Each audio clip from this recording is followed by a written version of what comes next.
கர்த்தருடைய நாமம் மட்டும் மகிமைப்படட்டும். ஹalleluya. ஆமென். கரங்களை உயர்த்தி சத்தமா ஒரு அல்லேலூயா சொல்லுவோம். ஹalleluya. ஆமென். ஆவியானவர் நமக்கு இந்த பகல் வேளை தருகிற ஒரு வேத வசனத்துக்கு நேராக நம்முடைய சிந்தைகளை திருப்பிக் கொள்ளுவோம்.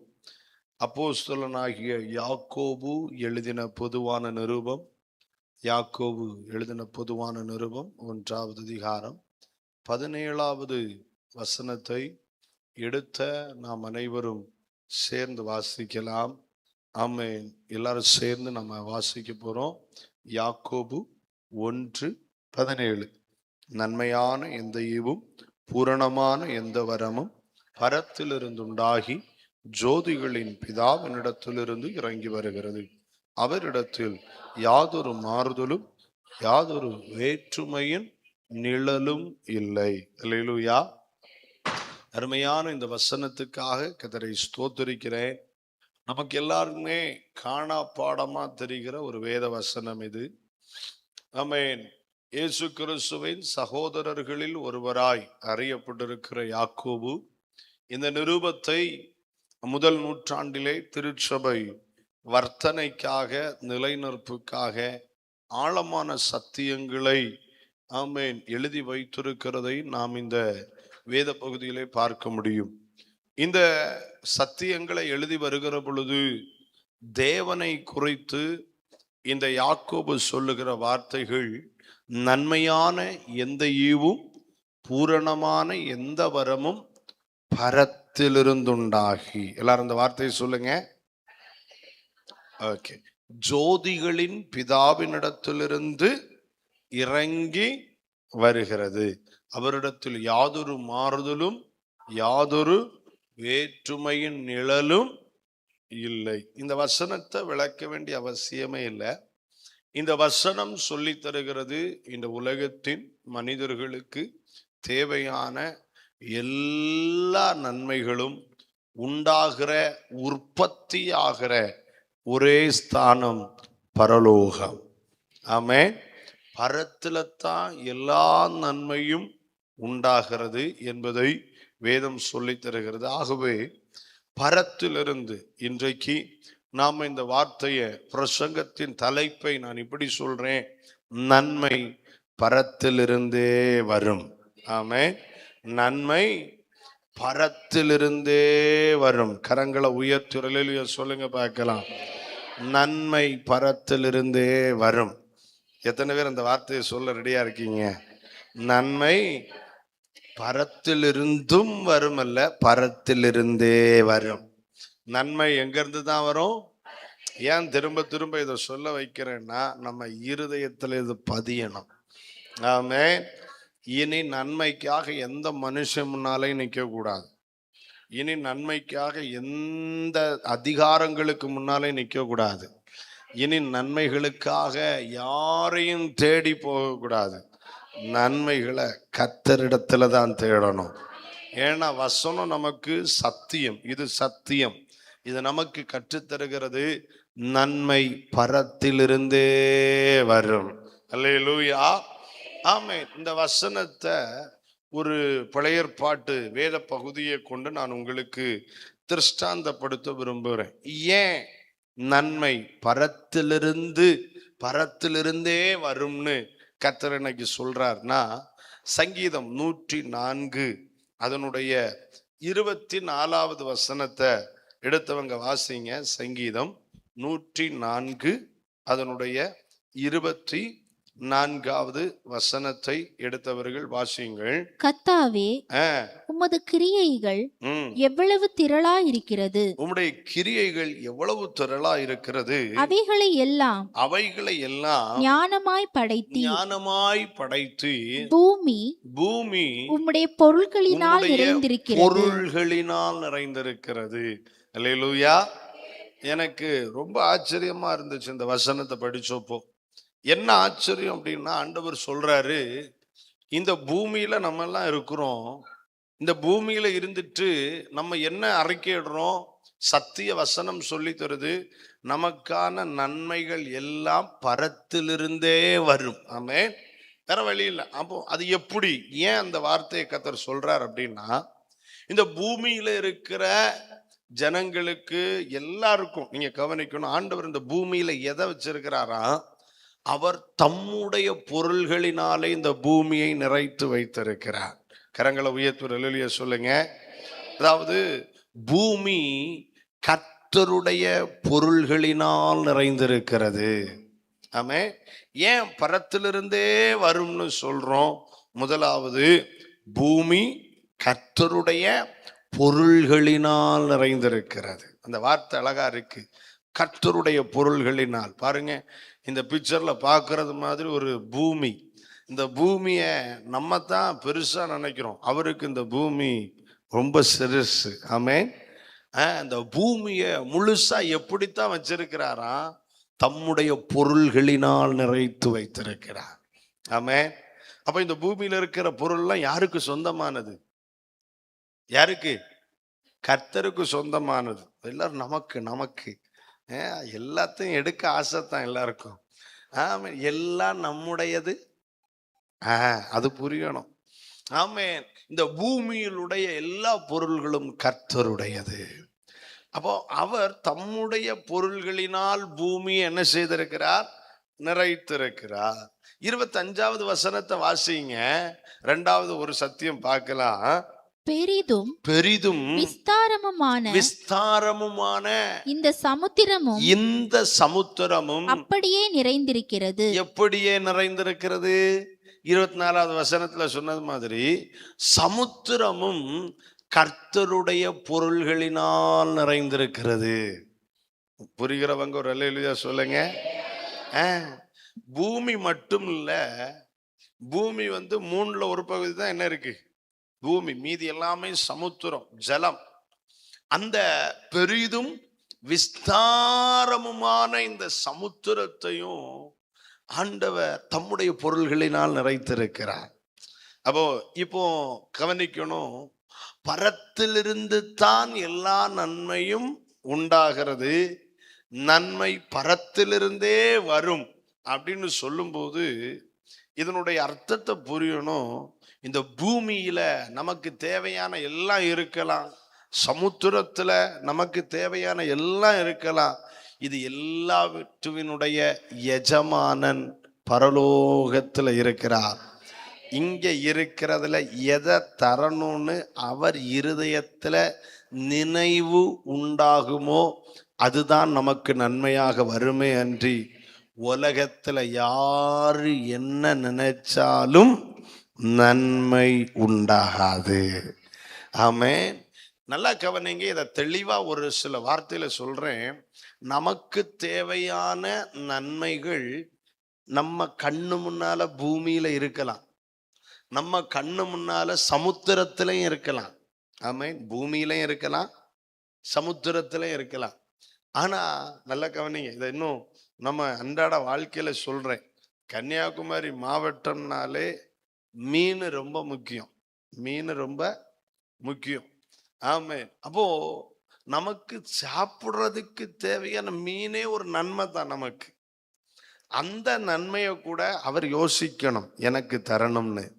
பரத்தில் அவர் இருதயத்தில் உண்டானால்தான் என் கரத்தில் நன்மை வரும். அதுதான் வேதம் சொல்லுது, நன்மையான எந்த ஈவும் பூரணமான எந்த வரமும் அங்க அவர் இருதயத்துல உண்டாகணும். உண்டாகிற எல்லா நன்மைகளுக்காக ஸ்தோத்திரம். அங்க உண்டாயிட்டுன்னா அவர் நமக்கு தர்றதுக்குன்னே நன்மைகளினால இந்த பூமியை நிறைச்சு வச்சிருக்கிறாரு. சமுத்திரத்தையும் உங்களுக்கு நன்மை பூமியிலிருந்து வரணும்னாலும் சமுத்திரத்திலிருந்து வரணும்னாலும் அது பரத்தில் உண்டாக வேண்டாம். எத்தனை பேர் கர்த்தருக்கு ஸ்தோத்திரம் செலுத்துறீங்க? நாம் பிரயாசப்படலாம், நாம் கஷ்டப்படலாம், ஓடலாம், உழைக்கலாம், என்ன செய்தாலும் அவர் இருதயத்தில் உண்டாகாத எதையும் என்னால் பெற்றுக்கொள்ளவே. கரங்களை உயர்த்தி கர்த்தருக்கு ஸ்தோத்திரம் செலுத்துங்க பார்க்கலாம். அதனால நல்லா கவனிக்கணும், பரத்திலிருந்தே வரும் அப்படின்னு நான் சொல்லும்போது, ஆமென், இந்த பூமி கர்த்தருடைய பொருள்களினால் நிறைந்திருக்கிறது, சமுத்திரம் கர்த்தருடைய பொருள்களினால் நிறைந்திருக்கிறது. அவர் நினைச்சாதான் இது கிடைக்கும். தான் பரத்திலிருந்து தான் வரும். மூணாவது பாத்தீங்கன்னா, நீங்க சங்கீதம் 104:21 வசனத்தை வாசிங்க. பாலசிங்கங்கள் பாலசிங்கங்கள் இரைக்காக கெர்ச்சித்து இரைக்காக கர்ஜித்து தேவனால் தங்களுக்கு ஆகாரம் கிடைக்கும்படி ஆகாரம் கிடைக்கும்படி தேடும். தேடும். மூணாவது ஒரு வார்த்தையை சொல்றேன், சிருஷ்டிப்புகள் அவரையே தேடுகிறது. சிருஷ்டிப்புகள் அவரையே தேடுகிறது. நல்லா கவனிங்க. ஆமென். நான் கேட்கிறேன், இங்க ஒரே வசனத்தை நிறைய வாசித்தா புரியும், இந்த ஒரு வசனத்தை வாசிக்கிறேன், முக்கியமானது. ஏன் அப்படின்னா, இங்க சொல்லியிருக்கு பாலசிங்கங்கள். நான் கேட்கிறேன், இந்த உலகத்திலேயே காட்டுக்கு ராஜா யாரு? சிங்கம். அதுவும் பாலசிங்கம் அப்படின்னா யோசிங்க. அதுக்கு திறமைக்கு குறைவு கிடையாது, அதிகாரத்துக்கு குறைவு கிடையாது. அது தான் நினைச்சதை எப்ப வேணாலும் செய்யலாம். காட்டுல எதை வேணாலும் எப்ப வேணாலும் பிடிக்கிறதுக்கு அதுக்கு பலன் இருக்கு. வசனம் சொல்லுது, சிங்கம் எதை கண்டும் பின்னடையாது. அப்போ தன் முன்னால ஒரு இறை பசி தேவை இருக்குன்னா அதை பிடிக்கிறதுக்கு அது எங்கேயும் போய் பெர்மிஷன் எடுக்க வேண்டிய அவசியமே இல்லை. ஆனா வசனம் சொல்லுது, நம்ம பார்வையில் அப்படி. வசனம் சொல்லுது, பாலசிங்கங்கள் இறைக்காக என்ன செய்யும்? கர்ச்சிக்கும். நம்ம கர்ச்சிக்கும் போது என்ன நினைப்போம்? ஐயோ, அது மிருகங்களை பயமுறுத்துதுன்னு. அனிமல் சைக்காலஜி அதான் சொல்லுது, சிங்கம் கர்ச்சிக்கும் போது காடு அதிரும். ஆமீன். கிட்டத்தட்ட 10 கிலோமீட்டர் சரௌண்டிங்ல ஒரு சிங்கத்தினுடைய கர்ச்சனை சத்தம் கேட்கும். அப்ப அந்த கர்ச்சனை சத்தம் கேட்கும்போது அனிமல் சைக்காலஜி ஒண்ணு, இந்த சத்தம் உள்ள ஏரியா ஃபுல்லா ஏன் சொந்தம், அது தன் எல்லையை குறைக்க சத்தம் விடுகிறது, தன் எல்லையை குறிக்க. இன்னொன்னு அனிமல் சைக்காலஜி. ரெண்டாவது, சிங்கம் கர்ச்சிக்கும் போது காட்டுல இருக்கிற எல்லா மிருகமும் பயந்து ஓடும். ஏன்னா அந்த சத்தம் எப்படி கேட்கும்னா, இங்க பக்கத்துல கர்ச்சிக்கிறது மாதிரி கேட்கும். அதனால சிங்கம் வடக்கே இருக்கா, தெற்கே இருக்கா, கிழக்கே இருக்கா, மேற்கே இருக்கான்னு தெரியாம மிருகங்கள்லாம் அலறி ஓடும். ஓடும்போது சிங்கம் வழியிலே நிற்கும். இதுகளா போய் எங்க மாட்டிக்கிடும்? சிங்கத்துக்கு வாய்க்குள்ள போய் மாட்டிக்கிடும். அப்போ பாலசிங்கங்கள் இறைக்காக கர்ச்சித்து, ஆண்டவர் சொல்றார் பாருங்க, தேவனால் தங்களுக்கு ஆகாரம் கிடைக்கும்படி தேடும். சொந்த திறமையில ஆகாரத்தை தேடல சிங்கங்கள் கூட. சிங்கங்கள் கூட சொந்த திறமையிலையோ சொந்த அனுபவத்திலையோ ஆகாரத்தை தேடலையா, தனக்கான நன்மைகளுக்காக இந்த உலகத்தின் அத்தனை சிருஷ்டிப்புகளும் கர்த்தரையே தேடுகிறது. அதான் மூணாவது சொல்றேன், சிருஷ்டிப்புகள் அவரையே தேடுகிறது. நானும் அவரைத்தான் தேடி ஆகணும். பரத்திலிருந்து நன்மை வரும்னா சிங்கங்கள் கூட கர்த்தரை, பரலோகத்தில் இருக்கிற கர்த்தரை தேடுகிறது. நானும் அவரையே தேடணும். நான் இப்படி ஒரு வார்த்தை சொல்றேன், கிடைப்பதெல்லாம் தேவனாலேயே எனக்கு கிடைக்கிறது. அந்த எண்ணம் நமக்கு வரணும். கிடைப்பதெல்லாம் யாரால தான் கிடைக்குது? தேவனால தான். தேவனால அல்லாம எனக்கு எதுவும் கிடைக்காது. ஒரு அல்லேலூயா சொல்லுங்க பார்க்கலாம். தேவனாலேயே எல்லாம் கிடைக்கிறது. ஆமென். அப்படின்னா அந்த நினைவு வந்துட்டாலே, இந்த சத்தியம் புரிஞ்சுட்டாலே ஒண்ணு புரியும், பரத்திலிருந்து தான் நன்மை. ஒரு சிங்கம் இருக்குன்னா, சிங்கம் பேச முடிஞ்சா சிங்கத்துக்கிட்ட போய் பேட்டி எடுத்தா, பேட்டி எடுக்கும்போது சிங்கம் சொல்லும், ஆமென், உங்களுக்கு எப்படி ஆகாரம் கிடைக்கி? அது சொல்லும், நான் கர்த்தரையே தேடி இருக்கிறேன். அதனால தான் கர்த்தர் சொன்னார், சிங்க குட்டிகள் தாழ்ச்சி அடைந்து பட்டினியா இருக்கும், கர்த்தரை தேடுகிறவர்களுக்கோ எத்தனை நன்மை குறைவுபடாதா? ஒரு நன்மையும் குறைவுபடாதுன்னா உன் தேவைகள்ல, உன் நன்மைகள்ல ஒன்று கூட மிஸ் ஆகாம நீ பெற்றுக்கொள்ளுவ. கர்த்தரை தேடினா, கர்த்தரை தேடினா. இந்த சிருஷ்டிப்புகள் அனைத்தும் கர்த்தரையே தேடும் பொழுது நன்மை கிடைக்கிறது. பாருங்க, பூமி கர்த்தருடைய பொருள்கள், சமுத்திரம் கர்த்தருடைய பொருள்கள், சிருஷ்டிப்புகள் கர்த்தரையே தேடுகிறது. 4வது 27வது வசனத்தை வாசிங்க பார்க்கலாம். 104வது சங்கீதம் 27. ஏற்ற வேளையில் ஏற்ற வேளையில் ஆகாரத்தை தருவீர் என்று ஆகாரத்தை தருவீர் என்று அவைகள் எல்லாம் உம்மை நோக்கி உம்மை நோக்கி காத்திருக்கும். ஆமென். 4வது ஒன்னு சொல்றேன். ஆமென். எல்லாம் தேவனுக்காக காத்திருக்கிறது. எல்லாம் யாருக்காக காத்திருக்கா? எல்லாம். ஆமென். ஏற்ற வேளையில் ஆகாரத்தை தருவீர் என்று அவைகளெல்லாம் உம்மை நோக்கி எது காத்திருக்குமா தெரியுமா? இப்போ 26வது வசனத்தை வாசிங்க. அதிலே கப்பல்கள் ஓடும். அதுல என்ன ஓடுமா? கப்பல்கள் ஓடும். அதிலே விளையாடும்படி. எதுல கப்பல்கள் ஓடும்? பெரிதும் விஸ்தாரமுமான சமுத்திரம். சமுத்திரத்துல கப்பல்கள் ஓடும். அதிலே விளையாடும்படி நீர் உண்டாக்கின திமிங்கலங்களும் உண்டு. அதுல திமிங்கலத்தை எதுக்கு உண்டு பண்ணாரா? உங்க பைபிள்ல இருக்கா? திமிங்கலத்தை எதுக்கு உண்டு பண்ணாரா? சமுத்திரத்துல விளையாடுறதுக்குன்னே திமிங்கலத்தை உண்டு பண்ணியிருக்கிறார். நம்ம ஆண்டவரை ஆமென் புரிந்து கொள்ளணும் நல்ல. ஆமென். சமுத்திரத்துல திமிங்கலத்தை விளையாட வச்சு அழகு பார்க்கிற கர்த்தர். அதுக்கென்னே அதை படைச்சிருக்கிறார். அது சின்னதாவா இருக்கு, எவ்வளவு பெருசா இருக்கு. ஆமென். ஸ்தோத்திரம். பெரிய திமிங்கலங்களை உண்டு பண்ணி இருக்கிறார். நீங்க ட்ரிவாண்ட்ரம் மியூசியத்துல போய் பார்த்தீங்கன்னா, ஆமென், 1900 சம்திங் ராஜாக்க மங்கலத்துல ஒரு திமிங்கல குட்டி ஒண்ணு கரை ஒதுங்கிச்சு. அப்போ அது பேப்பர்ல வந்த ஞாபகம் எனக்கு இருக்கு. திமிங்கலம். ஆமாம், நீங்க ராஜாக்கமங்கலம் துறையில திமிங்கல குட்டி அது. அப்போ அதனுடைய தாடை எலும்பை மட்டும் மியூசியத்துல வச்சிருக்காங்க. அதை வச்ச இடத்தையே போய் பார்க்கணும்னா ஒரு ரூம் ஃபுல்லா கறங்கி வர வேண்டியிருக்கு. அவ்வளோ பெருசா அதனுடைய தாடை எலும்பு என்ன செய்யுது இருக்கு. அப்போ அது எவ்வளவு பெரிய ஒரு மிருகம். ஆமென். அந்த இதை ஆண்டவர் விளையாடுவதற்கு படைத்து வைத்து இப்பதான் சொல்றாரு. 27வது வசனத்துல வாசிக்கும் போது, இப்போ வாசிங்க, அதுக்கு அர்த்தம் ஆழம் இன்னும் புரியும். ஏற்ற வேளையில் ஆகாரத்தை தருவீர் என்று அவைகளெல்லாம் உம்மை நோக்கி காத்திருக்கும். எப்படி திமிங்கலத்துக்கு சாப்பாடு போட நம்மளால முடியுமா?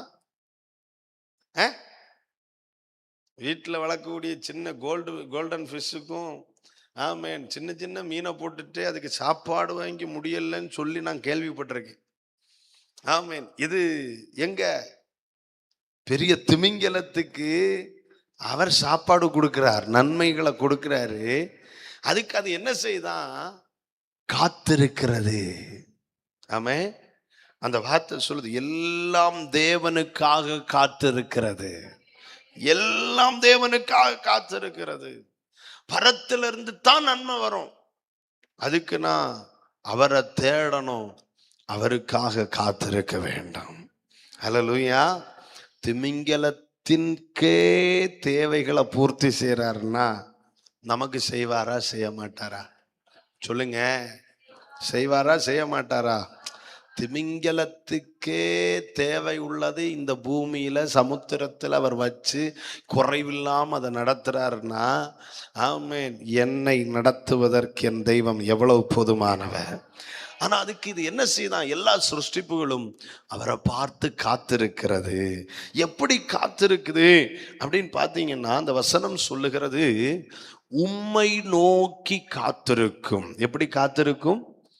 உம்மை நோக்கி. நான் நல்லா கவனிக்கணும். நாம் நம்முடைய வாழ்க்கையில ஒரு பழக்கத்துக்குள்ள வரணும். என்ன பழக்கத்துக்குள்ள வரணும்?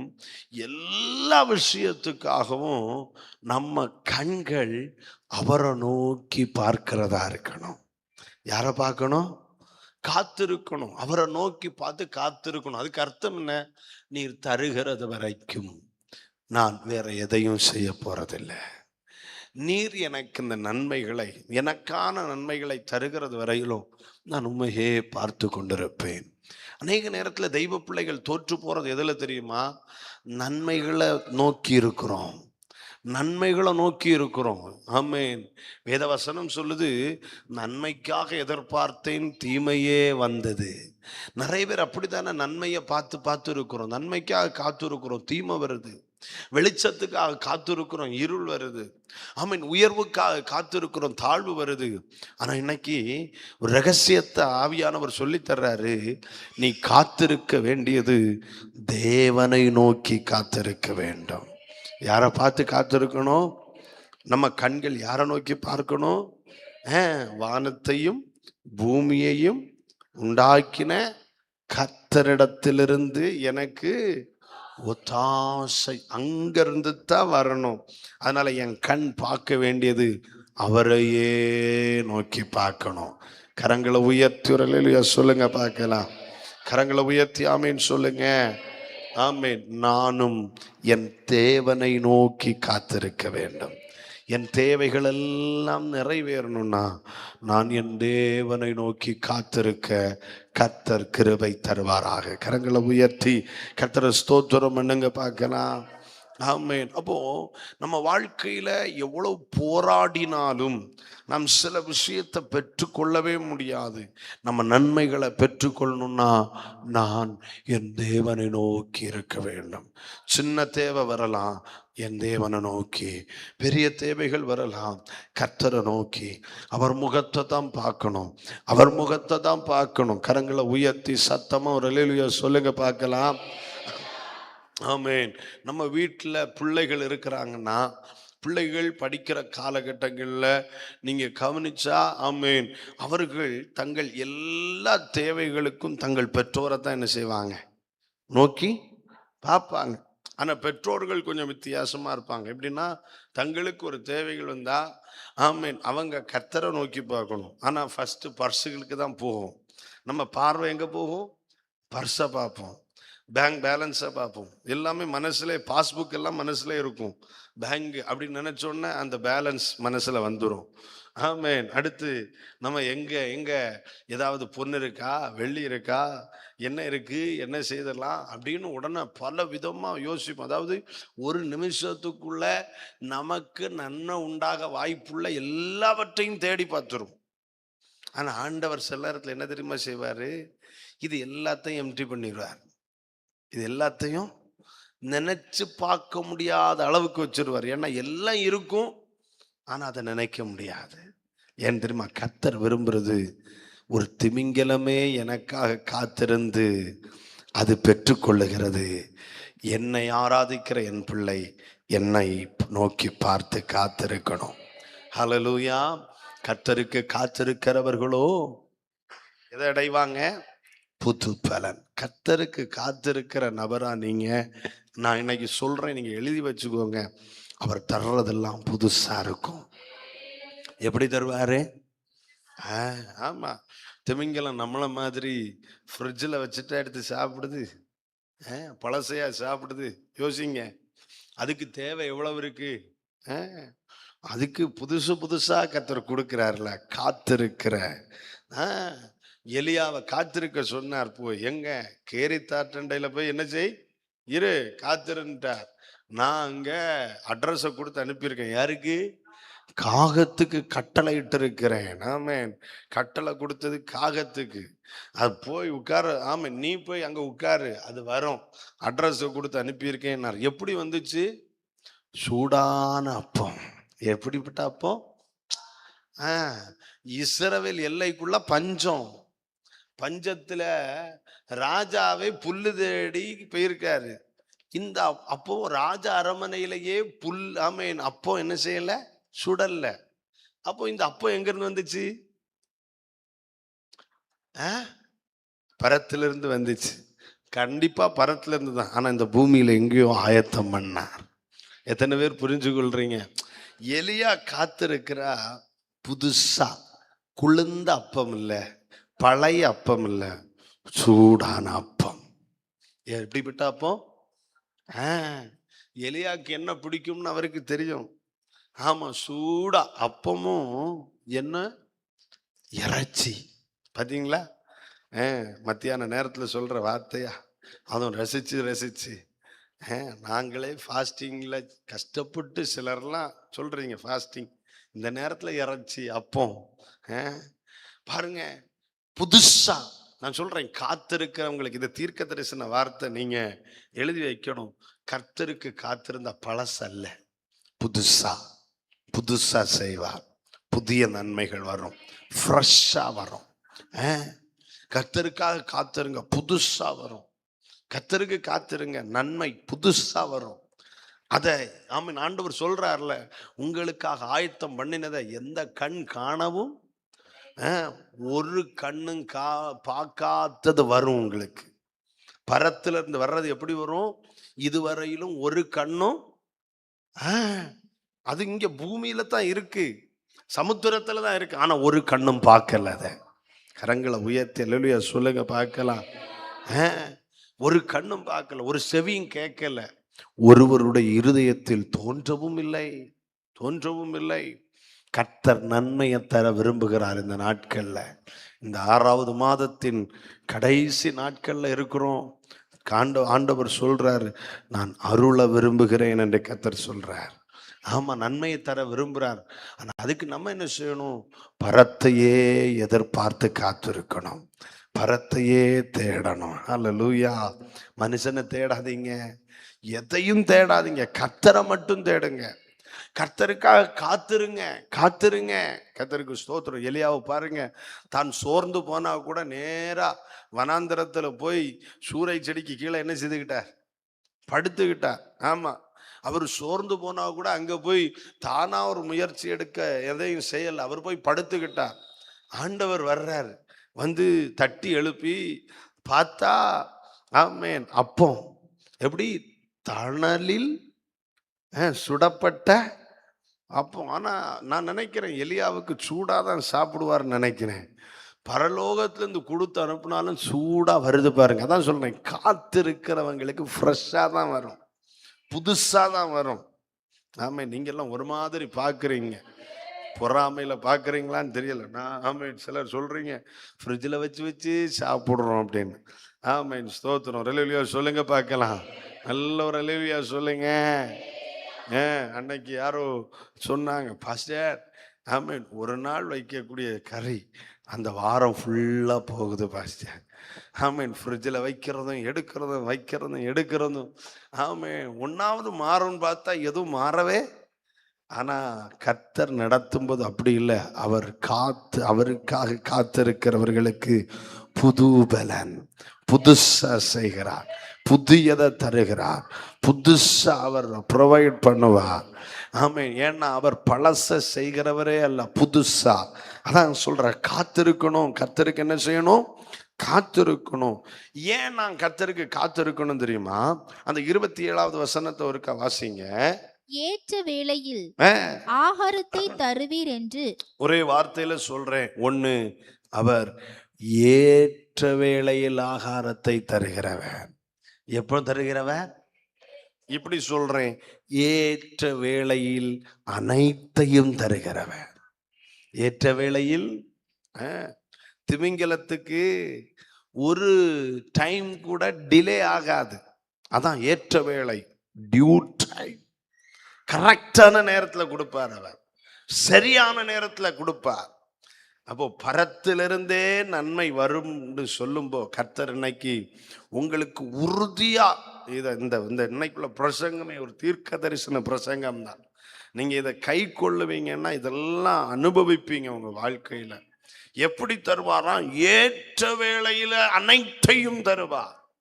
ஏற்ற வேளையில வார்த்தையை ஏற்ற வேளையில தருவார். உங்களுக்கு வாக்குத்தத்தங்களை ஏற்ற வேளையில தருவார். ஆமா, ஒருவேளை வெளிநாடுகள்ல இருந்து கூட இந்த செய்தியை நீங்க கேட்கலாம். உங்களுக்கு ஏற்ற வேளையில எல்லாவற்றையும் தருவார். உங்களுக்கு எதையும் தருவார். எந்த கவர்மெண்ட் எதை தடுத்தாலும் உனக்கான நன்மை ஏற்ற வேளையில உண்டுன்னு கர்த்தர் திருவுளம் பெற்றுகிறார் இன்னைக்கு. ஆமென். ஏற்ற வேளை, அது ஆகாரம்னாலும், அது நன்மைனாலும், அது திருமண விஷயம்னாலும், அது குழந்தைகள் பாக்கியம்னாலும், அது குடும்ப ஆசீர்வாதங்கள்னாலும், அது எந்த நன்மைனாலும், இன்னைக்கு கர்த்தர் சொல்றார், நீ அவருக்காக காத்திருப்பனா ஏற்ற வேளையில் அனைத்தையும் தருகிறவர். ஆமென். ஏன் கர்த்தருக்கு காத்திருக்கணும்? அவர் ஏற்ற வேளையில எனக்கு எல்லாவற்றையும் செய்வார். அவரை பற்றி ஒரு வார்த்தை சொல்றேன், என் தேவனிடத்தில் தாமதம் என்பது ஒன்று இல்லவே இல்லை. ஆமென். சிலர் எண்ணுகிறபடி அவர் தமது வாக்குத்தத்தத்தை குறித்து தாமதமாயிராமல், பக்கத்துல கை கொடுத்து சொல்லுங்க, என் தேவன் தாமதிக்கிறவரே இல்லை, அவர்கிட்ட தாமதமே இல்லை. நம்மகிட்ட தான் தாமதம் மட்டும்தான் இருக்கு. நம்மகிட்ட என்ன மட்டும்தான் இருக்கு, ஆனா அவரிடத்தில் தாமதமே இல்லை. அவர் தாமதிப்பதே இல்லை. அவர் தாமதம் பண்ணார். வசனம் சொல்லுது, வருகிறவர் தாமதம் பண்ணார், அவர் தாமதமே பண்ண மாட்டார். கர்த்தருக்கு ஸ்தோத்திரம், கர்த்தருக்கு மகிமை உண்டாகட்டும். ஏற்ற வேளையில் அனைத்தையும் தருகிறவர். திமிங்கலத்துக்கே கரெக்ட் நேரத்தில் கொடுக்கறதுக்கு அவர்கிட்ட இருக்குன்னா, நமக்கு சரியான நேரத்தில் தர வேண்டியதை தருகிறதற்கு தேவையான எல்லாம் அவரிடத்தில் இருக்கிறது. ஆமேன்னு சொல்லுங்க. நமக்கு தடை பண்றது ஆபீசர்ல புரியணும். நமக்கான நன்மையை தடை பண்றது மனுஷன் இல்லை. எவ்வளவு போய் தட்டினப்புறம் வாசல் துறக்காத்தது அது அந்த வீட்டு பிரச்சனையோ இல்லை அந்த பிரச்சனையினுடைய விஷயமோ அல்ல. எனக்கான ஏற்ற வேளை இன்னும் வரவில்லை. கர்த்தர் சொல்லுகிறார், ஏற்ற வேளையில் அவர் நம்மை உயர்த்தும்படிக்கு அவருடைய பலத்த கரத்துக்குள் அடங்கியிருங்கள். ஆகார் நினைச்சா இப்ப நான் பெருசா சாதிச்சிருவேன்ட்டு வீட்டை விட்டு கிளம்பி பெட்டியும் படுக்கையும் தூக்கிட்டு கிளம்பி போயிட்டா. போன பிறகுதான் தெரியுது, ஆமேன், அங்க டைமுக்கு சாப்பாடு, அங்க டைமுக்கு எல்லாம் கிடைக்கும். கொஞ்சம் திட்டு தான் வாங்கணும், அடித்தான் வாங்கணும். ஆனா இங்க வந்தா வனாந்திரம் வனாந்திரம் வனாந்திரம். ஒன்றும் செய்ய முடியாத கண்டிஷன்ல நிற்கும் போது தூதன் பிரத்யட்சப்பட்டு வந்து சொல்றாரு, நீ திரும்பி போ, உன் நாச்சியார் அண்டைக்கு திரும்பி போய் அடங்கிரு. இப்போ உன் நேரம் இல்லை, உனக்கான நீ போகணும், போக வேண்டிய ஒரு நேரம் வருதுன்னு கர்த்தர் சொல்றார். ஆமென். ஒரு அல்லேலூயா சொல்லுங்க. போக வேண்டிய நேரம் வருது, ஏற்ற வேளை. அவர் ஏற்ற வேளையில் அனைத்தையும் தருகிறவர். பாருங்க, ரெண்டாவது ஏன் நான் தேவனை நோக்கி காத்திருக்கணும், அந்த வசனம் சொல்லுது. ஆமென். 28வது வசனத்தை வாசிங்க. நீர் கொடுக்க நீர் கொடுக்க அவைகள் வாங்கி கொள்ளும். ஆமென். அவைகள் போதும். நல்லா கவனிங்க, நல்லா கவனிங்க. ரெண்டாவது ஏன் நான் கர்த்தருக்கு காத்திருக்கணும், அவரையே பார்த்திருக்கணும் அப்படின்னு சொல்றாரு தெரியுமா? ஏன் அவரையே பார்த்திருக்கணுமா? அவர் கொடுக்கத்தான் நம்மால வாங்க முடியும். ஆமென். சொல்லுங்க பார்க்கலாம். அவர் கொடுக்காத ஒன்றையும் இந்த உலகத்தில் எவராலும் வாங்கி கொள்ள முடியாது. புரிந்தவங்களுக்காக கர்த்தருக்கு ஸ்தோத்திரம். நம்ம என்ன முயற்சி எடுத்தாலும், பிரயாசப்பட்டாலும், புரண்டாலும், அழுதாலும், விழுந்தாலும், ஓடினாலும், என்ன செய்தாலும் அவர் தந்தாத்தான் நம்மால வாங்க முடியும். அல்லேலூயா. நல்லா கவனிக்கணும். தேவன் கொடுக்கவே அனைத்து சிருஷ்டிப்புகளும் வாங்கி கொள்ளுகிறது. அதனால நானும் ஏதாவது பெற்றுக்கொள்ளணும்னு விரும்புறேன்னா நிச்சயம் அவர் எனக்கு கொடுத்தால் மட்டுமே சாத்தியம். அவர் எனக்கு கொடுத்தால் மட்டுமே சாத்தியம். அவர் எனக்கு கொடுக்கணும்ல. அவர் கொடுக்காம நம்ம என்ன செய்தாலும் வாங்கிக்கிட முடியாது. அதனால்தான் கர்த்தர் சொல்லுகிறார், அவரை நோக்கி காத்திருங்க, அவர் முகத்தை நோக்கி பாருங்க. சமுத்திரத்துல கிடக்கிற திமிங்கலத்தை இப்போ நம்ம யோசிப்போம், காட்டுல கிடக்கிற சிங்கத்தை யோசிப்போம். அதை வச்சுதான் இன்னைக்கு சொல்லி தர்றேன். இந்த ரெண்டுமே தான் விரும்பினதை செய்ய அதுக்கு அதிகாரம் உண்டு. திமிங்கலம் எதுக்காக காத்திருக்கணும்? அதுக்கு நீந்த தெரியாதா? தெரியும். அதுக்கு இறைய பிடிக்க தெரியாதா? தெரியும். அதால பெரிய பெரிய ஆமீன் அதுக்கு தேவைகளை பூர்த்தி செய்யக்குள்ள அதுக்கு எபிலிட்டி இல்லையா? இருக்கு. ஆனா வசனம் சொல்லுது, அது கர்த்தரை நோக்கி காத்திருக்கிறது. கர்த்தரை நோக்கி காத்திருக்கும் கர்த்தர் என்ன செய்யறாரா? ஒண்ணு, ஏற்ற வேளையில கொடுப்பாரா. ரெண்டு, அவர் கொடுக்க அவைகள் வாங்கி கொள்ளுமா. நல்லா கவனிங்க. ஆண்டவர் இந்த உலகத்தின் எல்லா சிருஷ்டிப்புகளிடத்திலும் அவர் விரும்புவது என்ன தெரியுமா? நான் சம்பாதிச்சிட்டேன், நான் ஏன் பண்ணேன், நான் நான் நான் அதை கர்த்தர் விரும்பவில்லை. கர்த்தர் எனக்கு கொடுத்தார், கர்த்தர் வாய்க்க பண்ணினார், கர்த்தர் தந்தார் அப்படிங்கிற வார்த்தை வர்றதைத்தான் விரும்புகிறேன். பாபிலோன் பெரிய சாம்ராஜ்யம். அந்த சாம்ராஜ்யத்தை கட்டி தொங்கு தோட்டத்தை எல்லாம் கட்டி அதை பிரதிஷ்டை பண்ணும்போது நேபுகாத் நேச்சார் சொல்றாரு, இது என் நான் பேர் விளங்கும்படிக்கு, என் நாம மகிமைக்காக நான் கட்டின மகா பாபிலோன் அல்லவா. அந்த வாதம் ஆண்டவர் பார்த்தார், நீயா கட்டின. ஆமீன். இன்னைக்குள்ள பாஷையில சொன்னா இன்னைக்குள்ள வல்லரசு அமெரிக்கா. அமெரிக்காவின் பிரசிடண்ட் மிஸ்டர் டொனால்ட் ட்ரம்ப். ஆமா, அவர் ஒரு பேட்டி கொடுத்தா இன்னைக்கு எவ்வளவு கேமரா அவரை சுத்தி நிற்கும் யோசிச்சு பாருங்க. அப்படித்தான் இன்னைக்கு பாபிலோன் நேபுகாத் நேச்சார் பொன்மயமான அரசாட்சி இருந்த காலம். உலகம் முழுசா அவர் தான் ஆளுகை செய்தார். அப்போ அவர் ஒரு டெடிகேஷன் ஓப்பனிங் செரிமனி நடத்தி பேசுறார். ஒரு பிரசிடண்ட் பேசுனா எப்படி இருக்கும்? எவ்வளவு பேர் அதை குறிப்பெடுப்பாங்க, எழுதுவாங்க. அது இன்னைக்கு கேமரா, அன்னைக்கு அதுக்கு ஒத்தவன வேற ஏதோ இருந்திருக்கும், கண்டிப்பா இருந்திருக்கு. அப்போ பேசிக்கிட்டே இருக்கிறார். இவர் எப்போ நான் என் பேர் பிரஸ்தாபத்திற்காக கட்டின மகா பாபிலோன் அல்லவா அப்படின்ன உடனே அந்த வாதம் பேசிட்டு நின்றவர் நேரா காட்டுக்கு ஓடுறார். நான் நினைக்கிறேன் கேமராலாம் பின்னாலே போயிருக்கும். எதுக்கு இவர் திடீர்னு பேசி முடிச்சுட்டு பேசி இன்னும் முடிவுரை போடாமலே ஓடுறாரு. எங்க போறாருன்னு பார்த்தா, மாட்டை போல புல் தின்னுவதற்கு வனங்களில் 7 வருடம் அவர் மழையிலும் பனியிலும் அவருடைய மேனி படும்படியாக அவர் தள்ளப்பட்டார். பரலோகத்திலிருந்து வார்த்தை உண்டாச்சு, நீ தள்ளப்பட்டாய். ஏன்? நான் கட்டினது.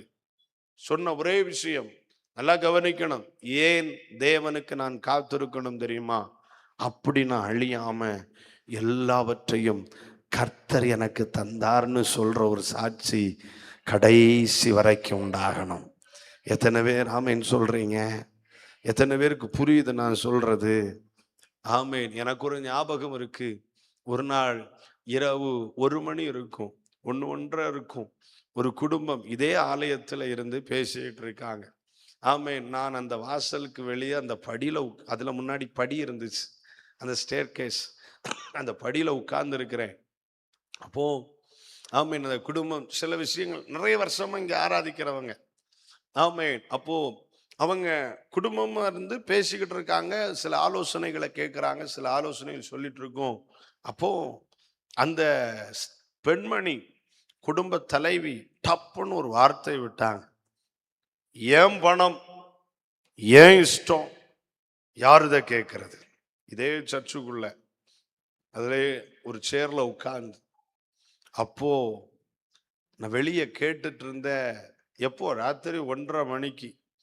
ஆமே, எனக்கு புல்லரிச்சிச்சு, என்னை தூக்கி வாரி போட்டுச்சு. நான் எழும்பி போயிட்டேன். அப்படியே போகும்போது என் செவியில ஒரு சத்தம், இதுதான் அழிவு கடைசி அப்படின்னு ஒரு சத்தம் கேட்டுச்சு. நான் முழிச்சிட்டேன். உங்களுக்கு ஒன்று தெரியுமா?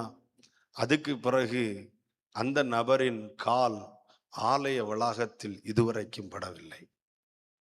அன்னைக்கு தான், அன்னைக்கு ராத்திரி அதோட முடிஞ்சு. ஆண்டவர் அதை விரும்புறதில்லை. அது எவ்வளவு ஏழ்மை நிலையிலிருந்து கர்த்தர் இம்மட்டும் கொண்டு வந்தார் என்கிற உணர்வே இல்லை. ஒன்றுமில்லாத நிலைமை, தூங்க கூட முடியாத நிலைமை, மகிழ்ச்சி இல்லாத நிலைமை, வாழ்க்கையே இல்லாம போன நிலைமையிலிருந்து கர்த்தர் தாங்கி தப்பு வைத்து தூக்கி உயர்த்தி வைத்த பொழுது, நான் என் ஆண்டவருக்கு பிடிக்காத ஒண்ணு, நான் என் அந்த அகங்கார வார்த்தைகள். இந்த உலகத்துல நம்ம எதை பெற்றாலும் அவர் தர வாங்கணும். நான் சம்பாதிச்சேன்னு சொல்றதுக்கு ஒன்றும் இருக்கக்கூடாது, நான் கட்டிட்டேன்னு சொல்றதுக்கு ஒன்றும் இருக்கக்கூடாது. நான் சொல்றேன், சபையின் பிள்ளைகள்லாம் கோடி கோடியா பெருகுங்க, ஒண்ணுமில்லை. கோடி கோடியா சம்பாதிங்க, ஒண்ணுமில்லை. நிறைய வீடுகளை ஆண்டவர் தரட்டும், தோப்புகளை தரட்டும், தோட்டங்களை தரட்டும், துறவுகளை தரட்டும். ஆமீன். தேசத்திலேயே தெய்வத்தை ஆராதிக்கிறவங்க தான் சீமான்களா இருக்கணும், செல்வ சீமான்களா இருக்கணும், செல்வ சீமான்களா இருக்கணும். ஆனா எந்த நிலைமையில இருந்தாலும் என்னுடையது, நான் கஷ்டப்பட்டு உருவாக்குனது, அந்த வார்த்தை நம்முடைய இருதயத்தில் கூட தோன்றாமல் இருப்பதாக என்று உங்களுக்காக நான் ஜெபிக்கிறேன். அதனால்தான் கர்த்தர் சொல்றார், கர்த்தருக்கு காத்திரு, உனக்கு ஒரு உணர்வு இருக்கும், அவர் தர நான் பெற்றுக்கொண்டேன். இது எல்லாம் அவர் தந்தது. இந்த வாழ்க்கை அவர் தந்தது, இந்த ஜீவன் அவர் தந்தது, இந்த பணம் அவர் தந்தது, இந்த படிப்பு அவர் தந்தது, இந்த பட்டம் அவர் தந்தது, இந்த கிரேடு அவர் தந்தது, இந்த ஆவிக்குரிய ஜீவியம் அவர் தந்தது, இந்த ஜப வாழ்க்கை அவர் தந்தது, இந்த வரங்கள் அவர் தந்தது, இந்த ஊழியம் அவர் தந்தது, இந்த திறமைகள் அவர் தந்தது, இந்த நல்ல பெயர் மதிப்பும் அவர் தந்தது. எல்லாம் தந்தது அவரே அல்லாமல் வேறொருவர் இல்லை. எத்தனை பேர் சொல்ல முடியும்? ஆமென். நான் அனுபவிக்கிறதெல்லாம், நான் பெற்றுக்கொண்டதெல்லாம், நல்லா கவனிங்க. ஆமென். எதையாகிலும் என் வாழ்க்கையில நான் பெற்றுக்கொள்ளணும்னா என் தேவன் தராவிட்டால் அது சாத்தியமில்லாதது, அது சாத்தியமில்லாதது. அதான் கர்த்தர் சொல்றாரு, பரத்திலிருந்து தான் நன்மை வரும், பரத்திலிருந்து தான் நன்மை வரும். அதுக்கு நான் என்ன செய்யணும்? அவரை நோக்கி காத்திருக்கணும். 2 கரங்களை உயர்த்தி கர்த்தரை ஸ்தோத்திரம் பண்ணுங்க. அதே 28வது வசனம் சொல்லுது, நீர் கொடுக்க அவைகள், நீர் உம்முடைய கையை திறக்க அவைகள் நன்மையா. பாத்தீங்களா? ஆண்டவர் கையை திறந்தாத்தான் திமிங்கலம், சிங்கம் உட்பட எல்லா மிருகங்களும் திருப்தி ஆகுமா? நம்ம என்ன சொல்றோம்? அவன் என் கூடி பிறந்தவன், கொஞ்சம் எனக்கு கை நீட்டி இருந்தா நான் பிழைச்சிருப்பேன். வாய்ப்பே இல்லை. இந்த உலகத்துல என் தெய்வம் கையை திறக்காம உலகத்துல யாரு கையை திறந்தாலும் உன் வாழ்க்கை நன்மையாவே இருக்காது. ஆனா உலகத்துல எல்லா கையும் பூட்டப்பட்டாலும் அவர் கை உனக்காக திறந்திருக்கும்னா, ஆமென். தேவ மனுஷனா இன்னைக்கு சொல்றேன், நீ நன்மையால் திருப்தியாவ. அதுக்கு தான் எல்லாம் அவரையே பார்த்துருக்குது. எதுக்கு? அவர் எப்போ தருவார், அவர் எப்போ தருவார், அவர் எப்போ அவர் கையை திறப்பார். நம்ம முகமும் அவரையே பார்த்துருக்கட்டும். அவர் கை திறந்த அந்த கை ஏமாத்தாது. நல்லா கவனிக்கணும். அவர் கை திறந்த அந்த கை என்ன செய்யாது? உன்னை வஞ்சிக்காது. அவர் கை திறந்தால் உனக்காக ஏதாவது அந்த கையில நிச்சயம் இருக்கும், நிச்சயம் இருக்கும், நிச்சயம் இருக்கும். அலங்கார வாசல்ல உட்கார்ந்திருந்த முடவனை பாருங்களேன். அவன் ஏதாகிலும் கிடைக்கும்னு அவங்கள பார்க்கிறான். பேதுரும் யோவானும் தங்களை பார்க்கறாங்க, ஒன்றும் இல்லை, கொடுக்க ஒன்றும் இல்லை. ஆனா ஒன்று அவங்க பார்த்தாங்க, இவனுக்காக தேவன் இன்றைக்கு கையை திறக்கிறா, இவனுக்காக தேவன் கையை திறக்க. அதான் அடுத்த, எங்களிடத்தில் வெள்ளியும் பொன்னும் ஒன்றும் எங்களிடத்தில் இல்லை, இருக்கிறத தர்றேன் அப்படின்னு இயேசுவின் நாமத்தினால் நீ எழுந்து நாட்டா அப்படின்னு. கையில வெள்ளி பொண்ணு ஒன்றும் இல்லை. ஆனா இவங்க கையை திறந்து, வெறும் கையை திறந்து அவனை பிடிச்சாங்க. அவன் கால் கரடுகள் பலப்பட்டது. சொல்றேன் கவனிங்க, உலகத்துல எந்த மனுஷன் கையை திறந்தாலும் அவன்கிட்ட இருந்தா கூட உங்களுக்கு உபகாரப்படாது. ஆனா என் தெய்வம் கையை திறப்பார்னா, இந்த உலகத்துல எனக்கு கையை நீட்டுறவன் கை வெறுமையா இருக்கலாம், ஆனா அந்த கை என்னை ஆசீர்வதிக்கும், அந்த கை எனக்கு நன்மையை கொண்டு வரும், அந்த கை என்ன நன்மையால திருப்தி திருப்தியாக்கும். ஆமா, கை திருப்தியாக்கும். எலியாவுக்காக எல்லா வாசலும் அடைக்கப்பட்டுச்சு. ஆனா கர்த்தருடைய கரம் திறந்திருந்ததுனால ஒன்றும் இல்லாத சாரிபாத் ஊர்ல உள்ள விதவையை கொண்டு கர்த்தர் போஷித்து கொண்டே வந்தார். இல்லாதவர்களை கொண்டுத்தான் வாழ வைப்பார், இல்லாதவர்களை கொண்டுத்தான் உங்களை உருவாக்குவார். ஆனா எப்படி தெரியுமா? அவர் கை திறக்கப்படணும். இன்னைக்கு கர்த்தர் சொல்றாரு, நன்மை பரத்திலிருந்தே வரும். எத்தனை பேர் ஆமேன்னு சொல்றீங்க? இப்ப அந்த வசனத்தை வாசிக்கலாமா? யாக்கோபு 1:17 வாசிங்க. யாக்கோபு 1:17 வாசிங்க. நன்மையான எந்த ஈவும் பூரணமான எந்த வரமும் பரத்திலிருந்துண்டாகி சோதிகளின் பிதாவினிடத்திலிருந்து இறங்கி வருகிறது. வாசிங்க. அவரிடத்தில் யாதொரு மாறுதலும் யாதொரு வேற்றுமையின் நிழலும். ஆமா, அப்போ பார்த்த தெளிவா சொல்லுது. ஆமே, நமக்கான எல்லா நன்மையும் பரத்திலிருந்து தான். எத்தனை பேர் அந்த வார்த்தையை சொல்றீங்க? பரத்திலிருந்து தான் வரணும்னா, ஆமே, 1 நான் அவரை தேடணும். 2 அவரையே நோக்கி பார்த்து காத்திருக்கணும். அவரையே நோக்கி. ஆமே, அந்த வார்த்தை சொல்லும் போதே தெளிவா கவனிங்க. இதெல்லாம் வெறும் விசுவாசம் இல்லை, செயல்படுத்தணும். அன்றாட வேலையில இருக்கும்போது, அன்றாட ஊழியங்களை செய்யும் போது, குடும்பத்தில் இருக்கும்போது எப்பப்போ ஞாபகம் வருது, அப்பப்போ தேவைகள் குறைகளை ஞாபகம் வரும்போது அப்படியே தலையை உயர்த்தணும். அப்படியே தலையை உயர்த்தி உண்மையே நோக்கி இருக்கிறேன். ஆமே, அந்த வார்த்தையை சொல்லணும். இயேசுவுக்கு முன்னால திரள் கூட்ட ஜனங்கள் இருந்ததும் 5 அப்பமும் 2 மீனும் கரத்தில் எடுத்து உயர்த்தி வானத்தை அண்ணாந்து பார்த்தாரா. அண்ணாந்து பார்க்கணும் அடிக்கடி. வானத்தை அண்ணாந்து பார்க்கிறவங்களுக்கு தான் நன்மை வரும். ஏன்னா எனக்கான நன்மை உருவாகிற கம்பெனி அது பரலோகத்துல இருக்கு. என் வீட்டுக்குள்ளேயே நன்மை இருக்கலாம், ஆனா பெற்றுக்கொள்ள முடியாது. பரத்தில் உண்டானத்தான் அது எனக்கு வரும். வாழ்க்கை ஃபுல்லா பார்த்து இருந்தாலும் நன்மை பெற்றுக்கொள்ள முடியாது. அதை அனுபவிக்கணும்னா பரலோகம் தீர்மானிக்கணும். பரலோகம் அதை தீர்மானிக்கணும். அதுக்குதான் ஆமி இதை மறக்கவே கூடாது. 104வது சங்கீதத்தை மையமா வச்சு கர்த்தர் பேசி இருக்கிறார். பூமி தேவனுடைய பொருள்களினால் நிறைந்திருக்கிறது. சமுத்திரம் தேவனுடைய பொருள்களினால் நிறைந்திருக்கிறது. 3 நான் அவரையே தேடுகிறவனா இருக்கணும். சிருஷ்டிப்புகள் அவரையே. அடுத்து ஆமென், சிருஷ்டிப்புகள் அவருக்காக காத்திருக்கிறது. எல்லாம் அவருக்காக காத்திருக்கிறது. நாமளும் அவரையே தேடணும், அவருக்காகவே காத்திருக்கணும். பார்க்கும்போது அவர் கையப்ப திறக்கும், அவர் முகம் எப்ப என்ன பார்க்கும், பார்த்துக்கிட்டே இருங்க. இன்னைக்கு சொல்றேன், உங்க முகம் வெட்கப்படாது. ஒரு சிங்கமும் வெட்கப்படல, ஒரு திமிங்கலமும் வெட்கப்படல. உங்க முகமும் இயேசுவின் நாமத்தில் வெட்கப்படாம தான் இருக்கும். எழுமி நில்லுங்க, நம்ம ஜெபிப்போம். Thank you, Lord.